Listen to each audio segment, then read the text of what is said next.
Yes, sir. I've been reading a lot in the financial press about supposedly vast reserves in Alberta tar sands. Great question. Thank you for asking that. Okay, first of all, you have to, this goes back to the question of net energy. Do you know how they get oil out of tar sands? If you've seen pictures, mining is way too polite a word. They destroy the landscape. They destroy the land. And they get these heavy tar sands that are filled with heavy oil, and then they wash it with high pressure steam. Now, how do they turn the water into steam? Natural gas. They're using all their natural gas to make the tar sands, and it's not sustainable. Alberta has even contemplated building a nuclear reactor to generate steam so they can wash the tar sands. Tar sands are an abysmal non-answer. They will come into play as oil prices rise, but they will not relieve any of the pressure on global oil supply. And the question is, how much of the planet do we want to destroy by what means at a very expensive and costly energy intensive process to get a little bit of oil? Mike, how about coal? Coal. You have a lot of coal here. My mother was born and raised in Clay County, West Virginia. It's the only state that produces, I think, more coal than Montana. A knee-jerk reaction in the United States is already to fall back on coal and nuclear. Leaving aside, well, I'll come back to the issue of greenhouse gas emissions and the environment. But more than 120 new coal-fired plants have been started in the last 2 years. Now, they call it clean coal, and you all understand that clean coal is not perfectly clean. You know, it's just cleaner than old coal used to be. The Pentagon this year leaked a Pentagon survey showing that imminent climate collapse is a high probability, which would involve the melting of the polar ice caps, releasing a wave of cold water over the Gulf Stream, which would submerge the Gulf Stream. And it's the Gulf Stream that keeps all of Europe free from being covered with ice. And the Pentagon has prepared contingency plans for massive climate collapse, which is also imminent. Greenhouse gases just shot up like crazy. So unfortunately, we're going to see a lot of coal in the U.S. because we just can't get any more natural gas from overseas because nobody wants a LNG terminal, liquefied natural gas, because all they are is bombs. They blow up and they destroy everything around them. We need 14. They just approved one in Pascagoula, Mississippi. But then you need 100 tankers at 150 million a whack. It takes 3 years to build to supply it. So coal is coming back, I'm afraid. Sir? One of the last things you said is that there needs to be a definite difference between religion and spirituality, and we need to know who created us. Yet, not to belittle you at all, because I knew 80 to 90% of what you said, but we shouldn't be leaving here tonight with hopelessness. No. There's a lot of information available, but what can we, the people, do as our forefathers did in the 1770s? Well, the first thing that everybody needs to do is understand what's really happening. Once you have the map, and I don't know if you're out of books back there, but I have one book up here. Once you have the map, and you can read the map yourselves, you can develop intelligent strategies to change the map or change the direction that the planet is heading on the map. That's the first thing. You have to get good information. Secondly, we are seeing a massive quickening around the planet, people waking up all over the planet. And we are starting to flex our muscles in ways that are unheard of. We have actually made the G7 admit they don't know how much oil there is. That's a first step. To get this stuff out on the table, to be discussed, and to get it out of the hands of the people with money, but the people who control money. But again, I got to stress, you will change nothing about any of these problems until you change the way money works. I devote almost the whole first part of the book to telling you and showing you how money works in ways that you couldn't possibly conceive. This current economy incentivizes killing people for profits. We import $600 billion a year in the drug trade. Then we have a $30 billion prison industry, which makes money off of putting people in jail. We have close to 800,000 nonviolent drug offenders in prison now. What are they doing? They're making airline reservations. They're handling your credit card payments. That's slave labor.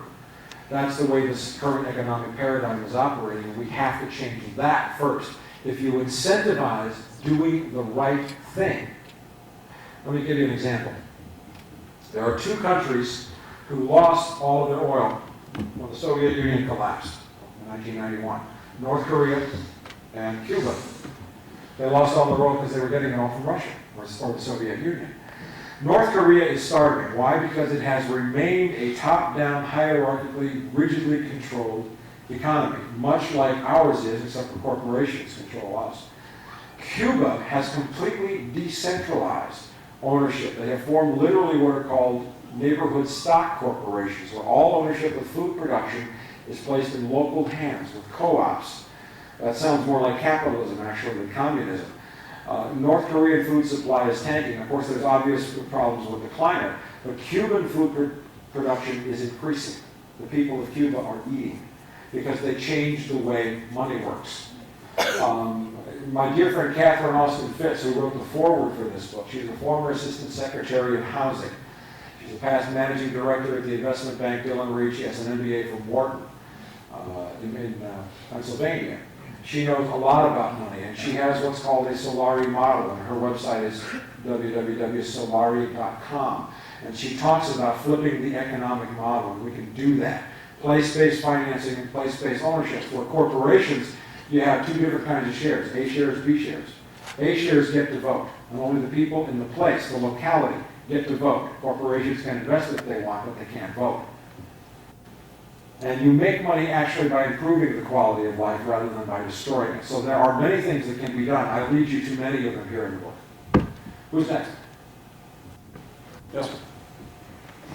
How about the oil up in Alaska that they keep on talking about on a, I don't know what it is, a park or something? But, Arctic National Wildlife Reserve. and also, what do you think of the hybrid cars? Okay. Anwar has, let's say, 500 million barrels. Do the math. In the whole field. That's a 6-day supply for planet Earth. And there's no pipelines, there's no wells. What happened with respect to 9/11 that made everything get real urgent is that everybody believed that the Caspian Sea Basin, that's Kazakhstan, Turkmenistan, and all the standing countries, had 250, 300 billion barrels of oil. They drilled 25 wells between 1999 and 2001, and 20 out of the 25 wells were dry holes. The first well cost $350 million.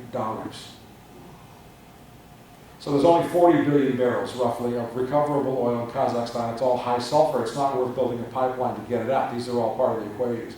The Alaskan oil is there. We're going to go after it at some point, but it's not going to make a damn bit of difference in the long run. Hybrid cars are good. They're a step in the right direction. But remember how much net energy goes into making a hybrid car before you buy one. And hybrids will extend fuel life. That's a good thing. I have a 1996 Ford Bronco with a 5.8-liter V8 engine. But I want to work. I buy a tank of gas every 6 weeks. I also go camping. I also go out in the woods a lot, and I go off-road. Especially if Dick Cheney's going to come after me, I'm definitely going in the woods. So that's why I keep the Bronco. But we have to look at how we consume. Nothing is more important than changing our patterns of consumption right now. Who's next? I see all kinds of hands. Okay, those gentlemen right here. Go ahead. Just a quick question, going back to the air exercises during 9/11. What information do you have pertaining to naval air assets and Air National Guard and Marine Corps air assets? Were those participating in that same exercise? Under the NORAD command structure, it's U.S. Air National Guard is the primary response unit for NORAD. The Air National Guard, the weekend warriors, will come up and man the fighters and be on standby at the bases. Regular Air Force they had planes at Andrews Air Force Base, the 113th Fighter Squadron. VMF, the Marine and Navy were not necessarily participating, but they were not even charged with the task of protecting North American airspace. That's a NORAD command issue exclusively. We don't know any distribution about where anybody was on 9/11. But there's been not a mention anywhere, and I've looked at maybe 20,000 pages of records of any Navy or Marine aircraft even being contacted that day. I have one more question. Since you're involved with a lot of these energy summits that you mentioned earlier, I know a geologist in Wyoming, knew him on a weekly basis, that told me that 70% of Wyoming's oil reserves have never even been pumped. Most of them are stored in the ground, natural gas and oil assets. They just leave them in the ground and cap them. What are we waiting for? Well, again, I think it has to do with the price. I mean, my mother was from West Virginia, and I am partially an oil and natural gas bearer. Every year for about the last 15 years, I was getting a check for $1.32 for my 1/64 share of the family gas well. This year, I got a check for $2,000. Okay, if you had oil in the ground that was selling today for $60 a barrel, and you knew it was going to be selling in 2 months for $100 a barrel, would you sell it now or would you wait?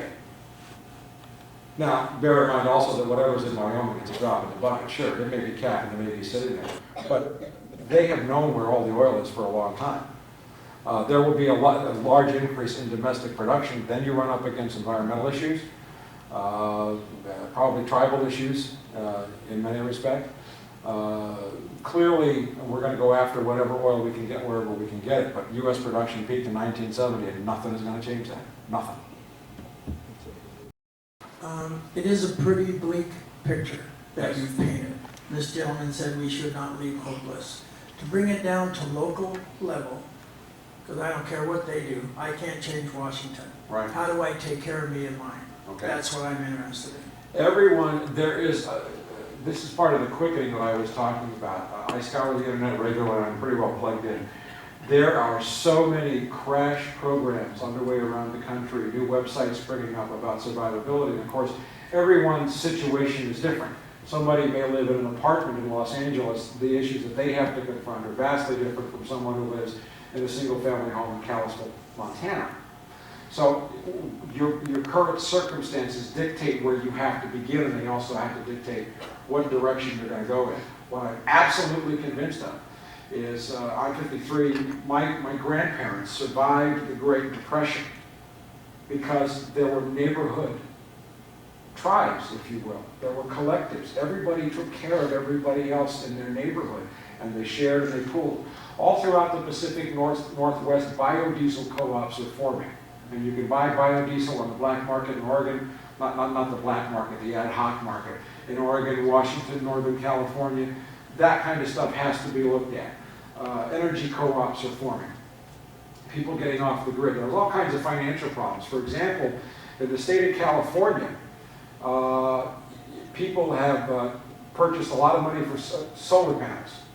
Now, solar panels are very energy intensive. It takes 5 years before you start recouping positive energy versus all the energy it took to make the solar panels. I don't care. I would have solar panels tomorrow because I know I would be warm.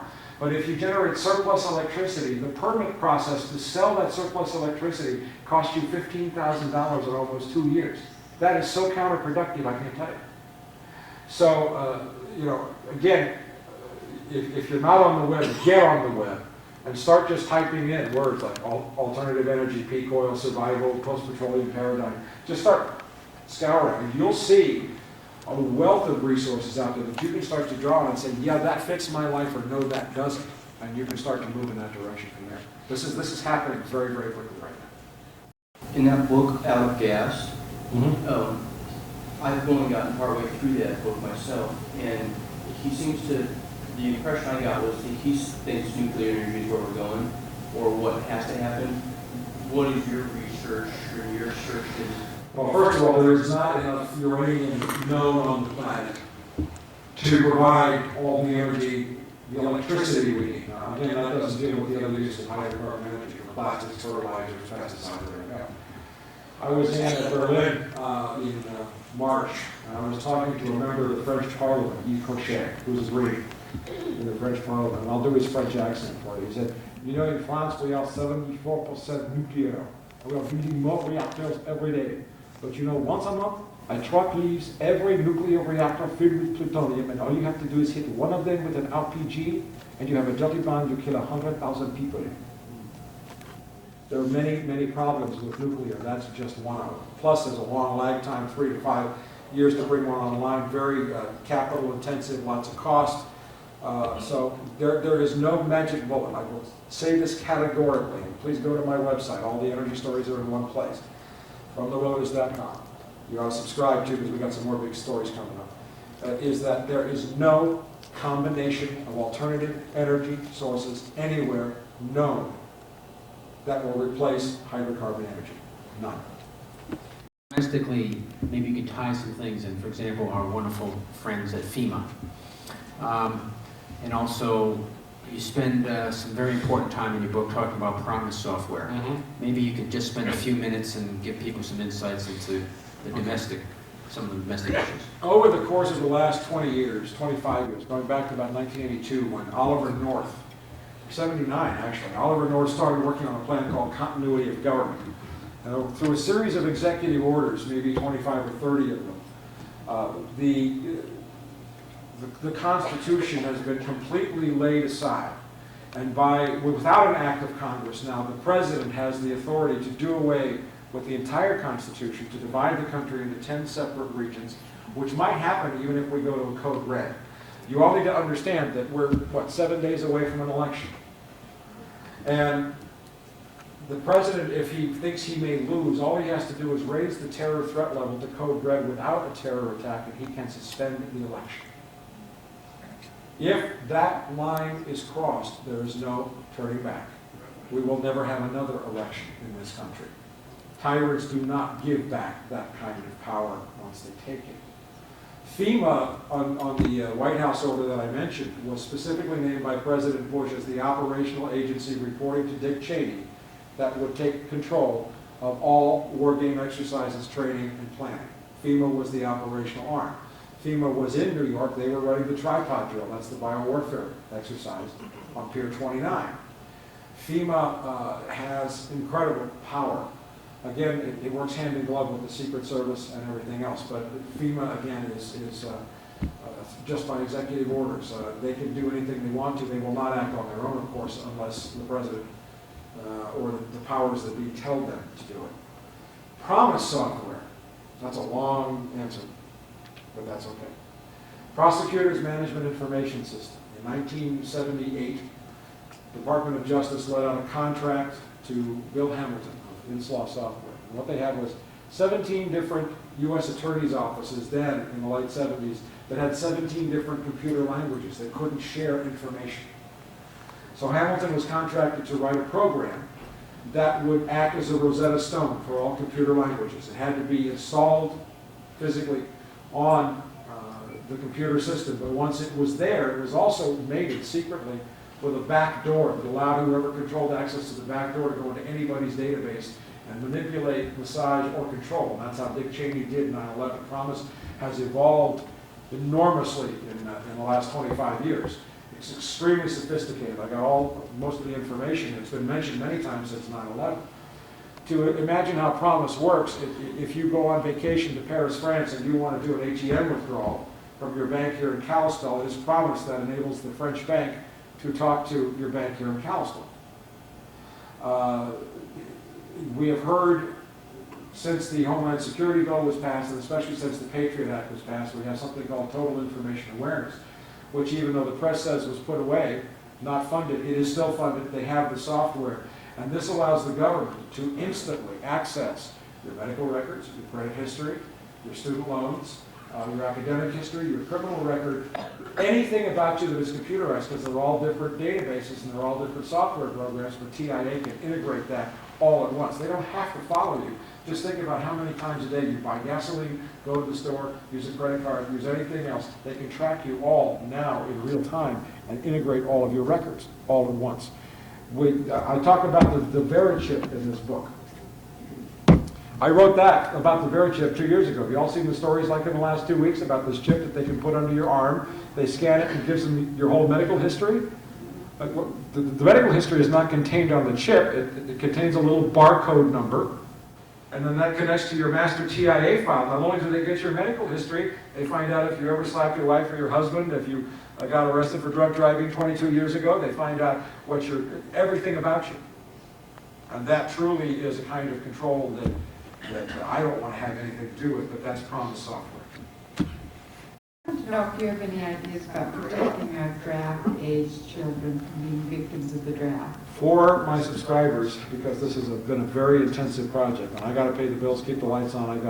I've got 3 writers, 3 editors, 4 writers, and 4 full-time employees. And we got to pay the bills, but we have undertaken to contact the foreign ministries of 75 countries to find out if they will honor or if they will extradite for draft. It's very complicated now because the FBI has offices in 48 countries. During the Vietnam War, they only have offices in like 16 countries. Canada will turn American children back across the border at the border. Anybody who's draft age, if they start the draft, you won't be able to be 18 years old and even go to Canada, I don't think. And if you are wanted for draft evasion, we own Canada. Canada is not a country anymore. Canada is like a colony of the United States, unfortunately. Some of the countries that will not extradite, New Zealand, New Guinea, if you want to go live with the headhunters, Switzerland will not, Norway will not, but the problem there is that you have to get a visa to get into the country first. So we're trying to put that map together. It doesn't look very encouraging. They will go after draft age people almost anywhere they can, and I'm sure they will make a few examples. So listen folks, I do not place the Civil War out of the question here in this country, especially if the draft comes back. They've had a lot of time to close loopholes. Yeah. Michael, many of us who have been part of Running on Empty, Energy Resources, and the DIAF.com study group, not necessarily myself, but many have been expecting an October surprise. We have a week left. Will there be one? Look, I am on pins and needles about this election just like everybody else. I was going to be in Atlanta with my dear, wonderful friend, the Honorable Cynthia McKinney of Georgia, who was the only member of Congress to openly ask questions about 9/11. Of course, we all know what they did to her. She just won her primary, defeating 5 separate challengers with 51% of the vote. She's going back to the House. But I decided not to be in Atlanta because I need to be in Los Angeles with my people. I don't know what's coming. Your guess is as good as mine. Anything could happen. They could suspend the election. They could have the election. The election could get tied up in the courts for years. Now, isn't it interesting that Judge Rehnquist, the Chief Justice of the Supreme Court, just had a tracheotomy. He ain't going back to the court. Now it's a 4-4 split. So if it goes to the Supreme Court again, you will have no decision out of the Supreme Court and a constitutional crisis like nobody had ever dreamed of in this country. So you know as much as I do. I've got my antenna up, and I'm not going to predict anything. I think it's safe that we're not going to capture Osama bin Laden. And I think it's safe that there will not be a terror attack. A terror attack now will hand the election to John Kerry. We're discussing doing more domestic production, and that reminds me that the Environmental Protection Agency gave a write-off on Halliburton's process of the fracturing, that they inject the benzenes into the water, and the EPA says, well, no, we can't look at it because it's just safe. We have to take our word for it. And that some hydrologists are expecting a global water shortage in the next 25 years due to pollution and poor planning of our suburbs and stuff. I was just wondering if that is factored in there anywhere, because if you can manage to live, you have to have clean water. That's right. I mean, when I say that 2005 looks like the perfect storm, I'm not kidding. You know, major corporations have tried to privatize Bolivia's water and Canada's water. Major corporations have talked about melting parts of the polar ice cap, towing the icebergs. I mean, you know, this is the insanity of the current economic system. Water is a major crisis. We have a story on that on the website too. Looming right behind peak oil, and looks like all this stuff is going to start happening all at once. Something funny happened where I was in Paris at the first peak oil conference, and all these friends of the earth people came up and said, greenhouse gases are going to kill us before peak oil does. And then I said, yeah, well, the U.S. just opened 100 new coal-fired plants. They said, oh, peak oil will kill us that way too. So it's like the end if you do and the end if you don't. I think you said you'd given this presentation about 40 times over the last 3 years. How has that presentation changed? Oh, my God. If you want to see how it's changed, we have a few videos here. They're all gone. What you need is the video, The Truth and Lies of 9/11, which is a DVD that I updated earlier this year. It was a lecture I gave at Portland State University on November 28, 2001. And I told you almost everything that's happening now. So I have constantly evolved and updated everything. But in that presentation, I said this was peak oil. This was a war to control oil. I didn't have the information about the war games enough to present a criminal indictment of the president and the vice president and the chairman of the Joint Chiefs and the Attorney General and the Secretary of Defense and all those guys, to put them in jail. That only came to pass in the last year of very intensive research. I wrote nonstop 7 days a week, sometimes 18, 20 hours a day to finish this book by August because everything started falling into place in March. So we have constantly updated it, but it's a very interesting contrast to see where I was in 2001 versus the book. You talked about the draft. The administration always says, of course, we're not having a draft. Yeah. It's already written in No Child Left Behind. It's number 200 and something in this whole act, that every child shall be given 2 years mandatory service. Well, see, something I didn't know. Thank you. I know the two bills introducing a draft, one in the House and one in the Senate, were introduced last year, and they're sitting fallow in committee. They can be resurrected at any moment and rewritten. And I'm sure they will be right after the election, let's say in January, February of next year. Because, listen, the Guard and Reservist guys are about to start a civil war on their own. Some of them have been held in Iraq for almost 2 years on a 6-month tour. They've lost their jobs, they've lost their wives, they're getting Dear John letters, you know, and that is a backdoor draft already. So they know they got to do something. Yeah, back to details about 9/11. You said early in your talk that, oh yes, there were hijackers, and then later you talked about the possibility that the airliners, or airplanes anyway, were remotely piloted, yeah. Remotely piloted. The hijackers were just bodies filling the role. I have no doubt. Look, at least 5 of the so-called 9/11 hijackers had received training at U.S. military bases. Anybody tell you that? Muhammad Atta was trained at Maxwell Air Force Base. 2 others were trained at Pensacola Naval Air Station. Those guys are not expendable. But they put the 19 bodies on the planes to complete the legend. They weren't flying the planes. These were the muscle guys. Okay, so we do have confirmation that they were actually on... No, we do not have perfect confirmation. Where I'm very clear on that is in a murder case, you don't have to know what the suspect had for breakfast or what brand of ammunition he purchased to determine whether or not he is guilty of pulling the trigger.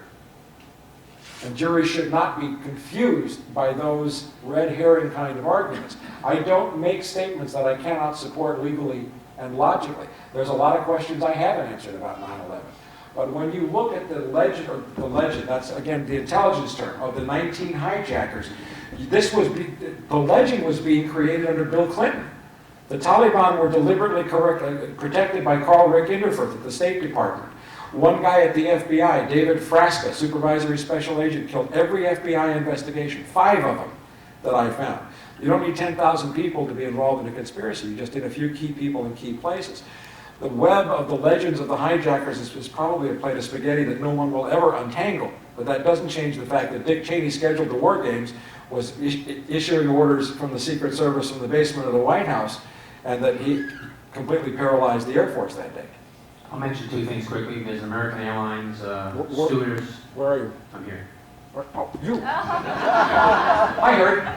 American Airlines stewardess is on the phone with her ground chief, basically narrating the entire hijacking. The description she gave of the hijackers had nothing to do with the people that were supposedly on the plane.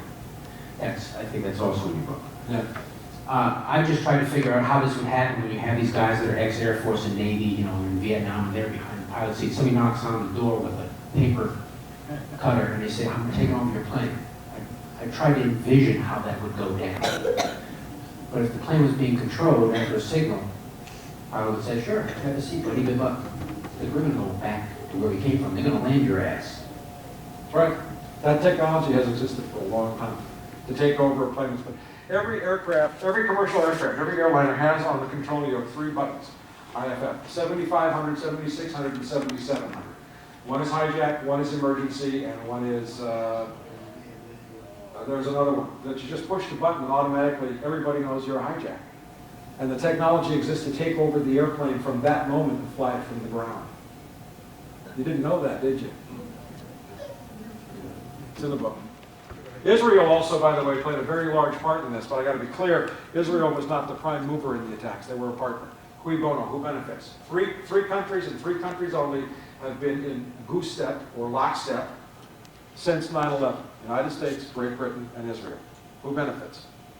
And Israel played an active role in making sure that many of the hijackers were kept out of jail so that they could be in place to have witnesses see them days before the attacks, to have a paper trail put in place, and to thwart law enforcement operations. Any Israeli agent that got shot in the plane. Daniel Lewin, yeah, well, that's a whole separate story.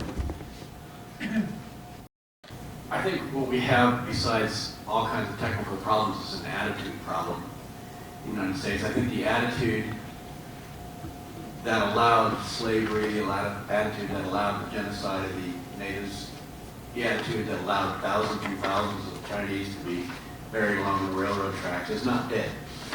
And when you said you didn't give your government the authority or the right or permission to go out and kill people for oil, I've spoken to many people since I've been learning so much from yourself and other websites. And I hear people saying things like, I don't care what the government does as long as I get the benefits that I want. Well, there we go. That's back to Condor. People, the American people, are not past killing for oil. Some are, and some aren't. Most And are that's, not. well, listen, I've been traveling this country and I see things changing so rapidly I couldn't begin to tell you. The correspondence we get has, you should go to the Amazon.com website. Now, we've been as high as 38 out of 500,000 titles that they track. We have just begun to promote the book. But we have, out of 31 reviews, 27 are 5-star reviews, and some are written by lawyers, some are written by economists. Ken knows that we are having some major heavyweight media pay attention to us right now. He shoots me if I start talking about who was asked for the book. But people are listening to this because they realize we have crossed the Rubicon. So I do not think that, I think that they want you to believe that you're alone. You are not alone, trust me.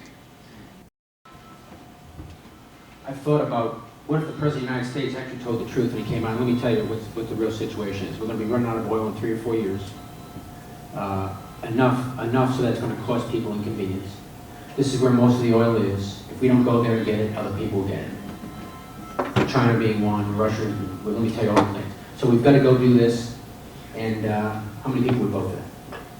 And my guess was that more than 50% of the people in the United States would vote for it, even if they told the truth. And I also have another theory. But how many people would send their sons That's a different to story. go die for it? Right. That's a different story. But the other thing is too that well, that's essentially my point. I think that most people would actually say, yes, that's something we need to do.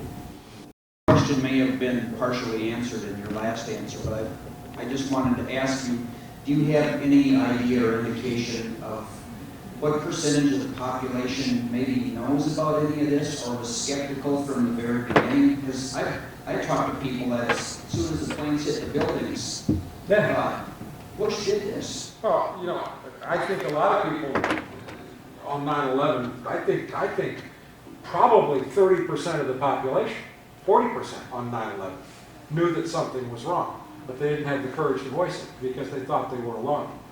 Those of us who've been out here for a while, getting our butts kicked, doing this, who are many of us came forward right away and started talking about it. And I think now what we're seeing, especially as this book moves, we got a chance to make the New York Times bestseller list. Now that tells you something, because we have not even started the promotion for this. I can say, Ken will let me say that Harper's Magazine is doing an interview with me in New York City this weekend. And there are a couple of other big ones that I'm not going to mention because they aren't locked down yet, but they're big. I'm taping at an NBC studio in Raleigh-Durham, North Carolina, right outside of Fort Bragg, the headquarters of U.S. Army Special Forces. for the NBC station with the possibility of a feed to network next Sunday. Okay? So don't think that nobody's listening. What I'd like to know is, do you have a bodyguard at this time? I'll tell you something. I didn't go into a lot of my story. There is nothing that can be done to me that is worse than what has already been done to me for 26 years. The best warriors on the battlefield are those who go on the battlefield and believe they're already dead. Period. What changed my life forever was in 1981. This was after I'd been forced out of LAPD under threat of death. I was one of the highest rating reports possible, about to be promoted. People had been shooting at me, breaking into my apartment. I asked the chief for help, and the aide came back and said, the chief's busy, he can give you 5 or 10 minutes in a week to 10 days. If you're still alive, would you like to make an appointment? So I resigned. Then I couldn't get a job anywhere in Los Angeles. Ultimately, I was arrested when I took a job, honors graduate from UCLA, at a 7-Eleven store. I was arrested my second day for selling liquor to a minor. 20 years, 11 months, and 14 days, 6'2" with a beard. I lost that job. That's some of the stuff they can do. But what I saw, and I'm not going to tell you the whole sad story because I don't want to cry, you know, I still remember it. But I saw Anwar Sadat on television being interviewed by Barbara Walters. And Barbara Walters said, Mr. President, with all of these Arab fundamentalist groups threatening to kill you, aren't you afraid? And Anwar Sadat looked at her with a calm in his eyes that stayed with me to this day. And he said, Barbara, I will not die 1 minute before God has decided. I don't think about it after that. It's not my business. You said China was the end game. Where are you? Right here. Thank you. And I know that the Chinese have total control of the Panama Canal and the bases there. I've also heard they have troops in Mexico. And how does all this play into this? No, they don't. They don't? No. There's a lot of bad stuff that's COINTELPRO, this disinformation put out by the government to make you believe that. China's weapon is economic. China will move on the U.S. by letting the yuan float, by cashing in the U.S. trade deficit, by pricing oil in euros. That's how they're going to wage war with us. Then we will go militarily. China is also moving into oil regions. Their concern now is for oil. They have no desire to invade this country. What do they want here? We don't have any oil. What China needs is oil, period. There's a secret about disinformation. In order to be effective, disinformation has to be 90% accurate. Sure, China's Costco owns terminals on both ends of the Panama Canal. They do not control. I've spoken to Special Forces troops who are in the Panama Canal who say that's absolute BS within the last year. So you have to be careful of that. That is trying to draw your attention away from the real issues and to scare you. It's a tactic I call scarerism. Okay, and so I don't buy any of that. I have seen nothing to prove it. And I'm sorry, I'm a trained investigator. I don't tell anybody about it unless I. I'd like to thank you for coming out. Right now I'm a dissenter and I'm trying to sever myself from the government. And the one thing that I can take out of this is lifestyle change. And this goes to everything. We have to change our lifestyle from being materialistic and being simple. That's all I have to say. Thank you. I'm not going to add a word to it. Thank you. I'm a research scientist, and everything you said about hydrogen as it exists in the public today is true. However, are you aware that there's underground work being done right now on conversion to hydrogen with our existing combustion engines that can be made on board on the automobile? I have heard about it. I have seen some. If you're a scientist, you know that there's processes you go through. You have peer review, you have all kinds of steps that you go through. I have not seen any peer-reviewed science confirming this, nor have I seen a practical application. I've heard about it. I hope it's true. There again, you have to look at the net energy costs for retrofitting and all that stuff, and how is it made? Like catalytic hydrolysis. Electrolysis. Yeah, excuse me, thank you. And electrolysis, and the secret is, okay. And the secret is being able to use a closed loop system. In other words, recovering the water as it comes out of the exhaust pipe, so to speak. Right.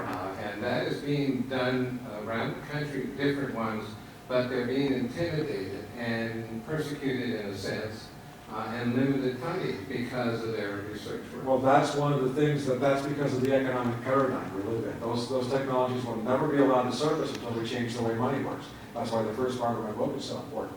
One of the things that we have to accomplish is to remove any straitjackets, obstacles, anything suppressing that kind of technology so that we can get a real effective look at it, not only from the engineering or research science standpoint, but also from the hard engineering infrastructure practical applications to see if it'll work. But, you know, a lot of that stuff has been suppressed. And again, I am still not convinced that there's any, you know, I would love to see it. I hope to God I'm wrong. But I've heard about what you're talking about. There's no vehicle existing today that I know of to bring these people together. And that's what's needed, the community energy that you've been talking about. We're working on it, one step at a time. I presume there's some dots you can connect to this phenomenal assault on our Second Amendment. And I wonder if you could address that, including the United Nations. They haven't really gone to the Second Amendment yet. What we've lost since 9/11 with the Patriot Act and Homeland Security is the First, Fourth, Fifth, Sixth, and Eighth Amendments. Other than that, they haven't taken away much at all. The Second Amendment is still pretty much intact because they know that that's the last straw. If they come after the guns, the shooting starts the next day, period. It's not the UN doing it. The UN has no money on its own and cannot act without the Security Council. Again, that's another one of those red herrings like the Chinese down there. The UN is not behind peak oil. Come on. The UN is not behind any of this stuff.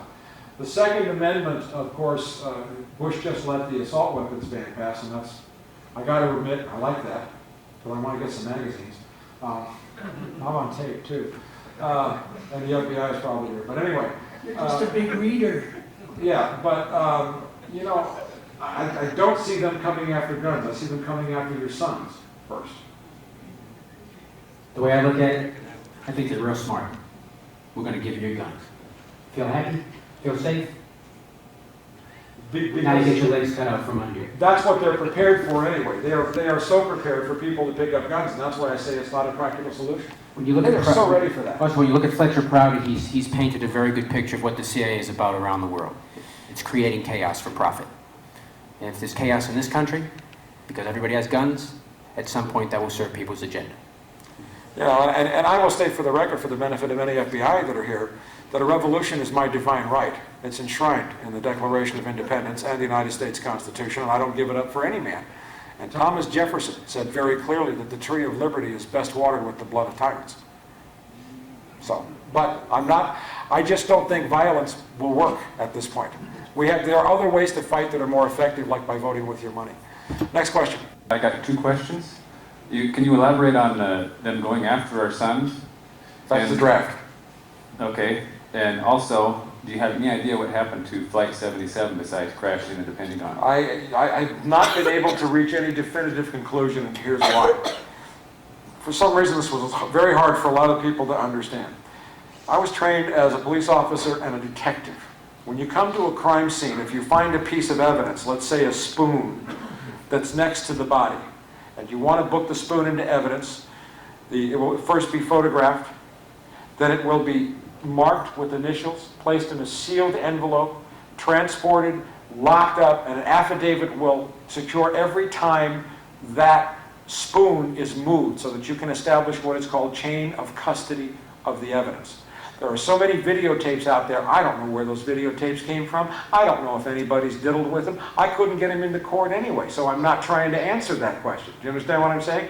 The flight maneuver performed by whatever was Flight 77, whether it was an airplane, whether it was a cruise missile, whatever the heck it was, we will not be able to find that out until we apply from the top down the rules that a detective has to follow, where you swear people under oath, you dig up the records, you get the original videotapes, because you can't control anything else. And that's been a major red herring in the 9/11 campaign.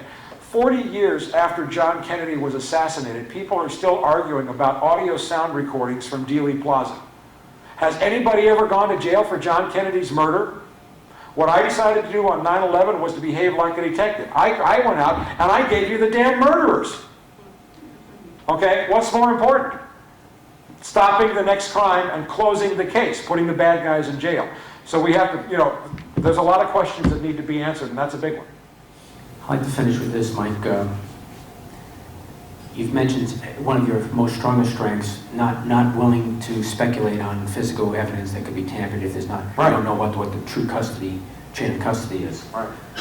But one thing that is talked about a lot by folks that hurts our credibility is the so-called elites or the power control group, and this idea of secret teams and so on. You've raised a very, very interesting thing on your website that nobody else has raised. That basically these elites, and you might want to elaborate a little bit on it, don't particularly like Bush and they want to see him out. Yes. Yeah, what is shaping up here? I've been covering this for 2 years. George Bush is bad for business. That's why billionaires like George Soros are trying to replace him.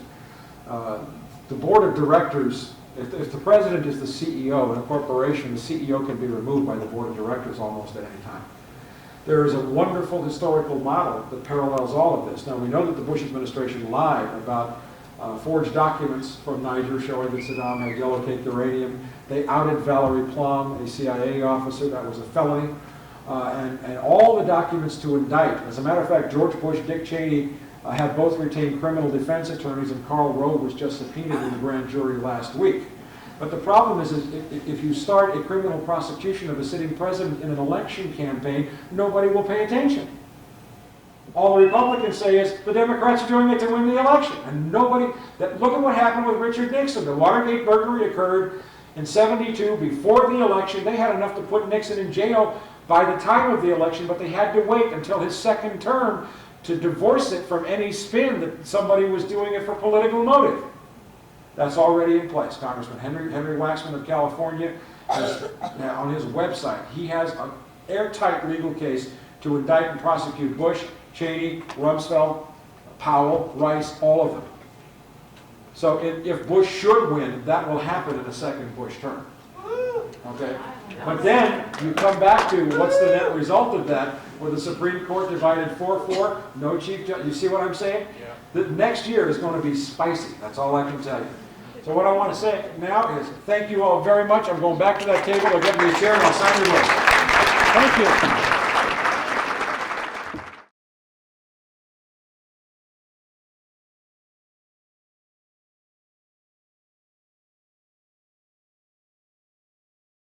For 38 years, as of November 22nd, just a few days ago, we have had a videotape showing clearly that John F. Kennedy was shot from the front and not the back, where the Warren Commission says that Lee Harvey Oswald was up and behind to the right in the Texas School Book Depository.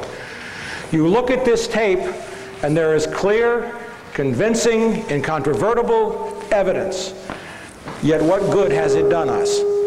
What has it done to change the government? What has it done? What have we, meaning the American people, accomplished with this piece of video that shows his head moving backwards as a result of a bullet impact from the front of his head? It hasn't changed anything.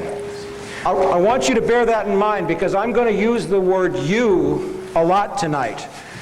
And by you, I mean the American people. I'm talking to you as if I was talking to all 280 million people in this country. And I'm going to say some things that are going to be kind of backing you into a corner, and that is my direct intent. So some of the things we are not going to talk about tonight are speculations about the attacks on September the 11th. We are not going to talk about were there explosives in the building, were the planes piloted by remote control, any of those questions, because those are speculative questions that produce the same kind of results that we just saw on the tape. After 38 years, you can play that all you want, and it doesn't change anything. There are people who have been talking about the Oklahoma City bombing since it happened in 1995. We have videotape of U.S. military personnel machine gunning the Branch Davidians at Waco. We have proof up to galore. We're not here looking tonight for proof. We're not going to go home and have armchair discussions, because what's at stake now is our freedom. What's at stake now is our future. This is no more time to go home, and you'll see that before I'm through tonight. Now, there is another way to take on the government. There is another way to take on the lunacy of the mass media, and that is by using their own statements and their own evidence against them to prove that they are lying. Because if you're in this room tonight, you are probably already the choir. Our safety, our future, our liberty, our country, and maybe the planet depends upon us reaching out to the millions of people out there who are still waving the flag, still believing that this is a war like they're being sold on CNN. Now I'm going to play another tape now, and I'm going to show you what happens when you confront the government with their own information head on. This is a confrontation I had with the Director of Central Intelligence, John Deutsch, at Locke High School in 1996 over the issue of the CIA bringing drugs into Los Angeles. I want you to watch his hands very carefully after I confront him. Sir, the man in the leather That's jacket. Congresswoman Juanita Millender McDonald of Compton. I will be coming back Hi. over. I'll continue. I am a former Los Angeles police narcotics detective, and I work South Central Los Angeles, and I will tell you, Director Deutsch, emphatically and Can without you speak further equivocation, into the mic, sir? These mics don't seem to be... I will tell you, Director Deutsch, as a former Los Angeles police narcotics detective, that the agency has dealt drugs throughout this country for a long time.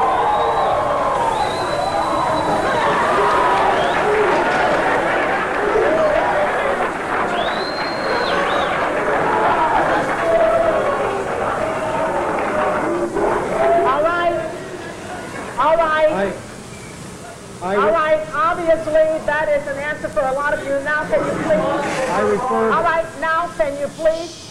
I refer direct... Wait a minute.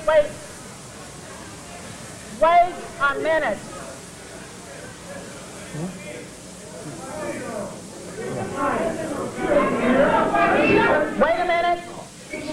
Wait a minute here. Wait a minute. If you don't like what's going on here, please leave now.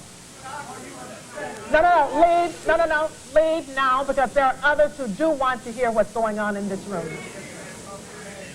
Will you please take your seats? I will come back to you as we roll back across to the center section. Director Deutsch, I will refer you to 3 specific agency operations known as Amadeus, Pegasus, and Watchtower. I have Watchtower documents heavily redacted by the agency. I was personally exposed to CIA operations and recruited by CIA personnel who attempted to recruit me in the late 70s to become involved in protecting agency drug operations in this country. I have been trying to get this out for 18 years, and I have the evidence. My question for you is very specific, sir. If in the course of the IG's investigations and Fred Hitz's work, you come across evidence of severely criminal activity, Let him speak into and the it's mic. classified, will you use that classification to hide the criminal activity, or will you tell the American people the truth? Watch his hands. Watch his hands.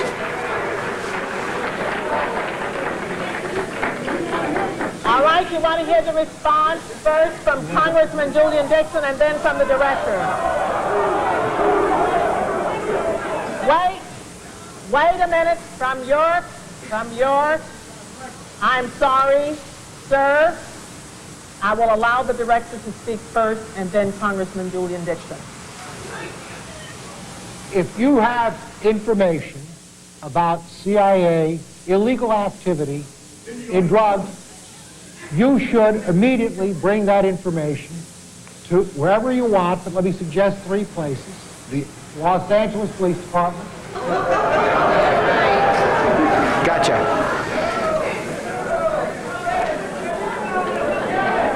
Please. I'm sorry, others want to hear this answer. I am sorry, others want to hear this answer. It is your choice, the Los Angeles Police Department, the Inspector General, or office of one of your Congress persons from this. 18 years ago, sir, and I got shot at for it. Wait a minute, sir. Wait a minute, sir. And, sir, you have not gotten the mic yet. You are not But wait a minute, then don't speak out of turn. Let me say something else. If this information turns up wrongdoing, if it turns up wrongdoing, we will bring the people to justice and make them accountable. All right, Congressman Dixon. Thank you, sir, for coming. Wait a minute here. I thought you did not want to be here, but now that you are here, please let us hear and listen.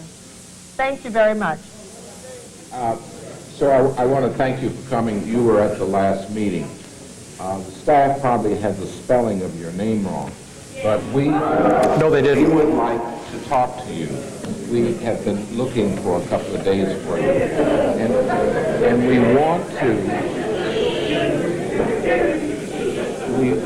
want to make sure that you contact the committee, because obviously you have some valuable information. If you want to give it to me privately, if you want to hand it to that aide where I can contact you this evening, please do it. Don't let us get away without getting a contact for you. Thank you, sir. Pass it up to him now, so everyone can see that I got it. That would be fine. Thank you, sir. And for the record, Mike. Please keep the noise down so that we can hear and we can get answers. For the record, my name is Mike Ruppert, R-U-P-P-E-R-T. I did bring this information out 18 years ago, and I got shot at and forced out of LAPD because of it. I've been on the record for 18 years nonstop, and I'll be happy to give you, Congressman, anything that I have.